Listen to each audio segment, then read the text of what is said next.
मेरे प्रिय बच्चों, पिछले अध्याय में हमने मौर्योत्तर काल में शुंग वंश के बारे में पढ़ा था।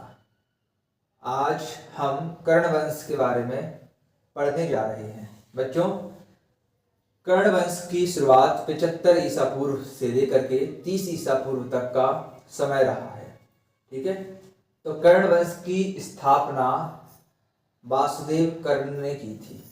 कब की थी?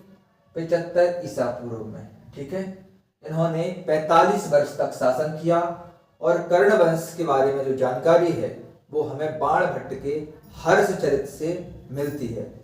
बच्चों, कर्ण वंश का अंत कर्ण वंश का अंत सातवाहन वंश के द्वारा होता है। बच्चों, कर्ण वंश की जो राजधानी थी वो पाटलिपुत्र थी, फिर विदिशा।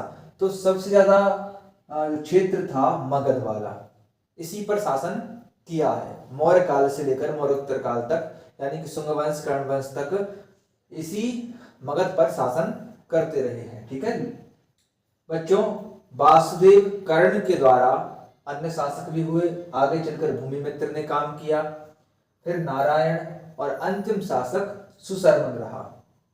सुशर्मन की हत्या 30 ईसा पूर्व में सिमुक नामक एक राजा के द्वारा होती है और अगले राजवंश सातवाहन राजवंश की स्थापना मगध में हो जाती है। ठीक है, तो बच्चों, कर्ण वंश ने कुछ भी ऐतिहासिक कार्य नहीं किए, ना ही कोई डेवलपमेंट का काम किया जिससे कि उनको इतिहास में याद रखा जा सके। संक्षिप्त जानकारी थी कर्ण वंश की, जो हमने आपको बताने का प्रयास किया है। बच्चों, शुंग वंश के बाद कर्ण वंश के अंत में जो शासक हुआ था सुदर्शन की हत्या सिमुक नामक व्यक्ति करता है और यहाँ से मगध पर नए राजवंश सातवाहन राजवंश की स्थापना हो जाती है। अब नेक्स्ट वीडियो में हम सातवाहन वंश के बारे में पढ़ेंगे।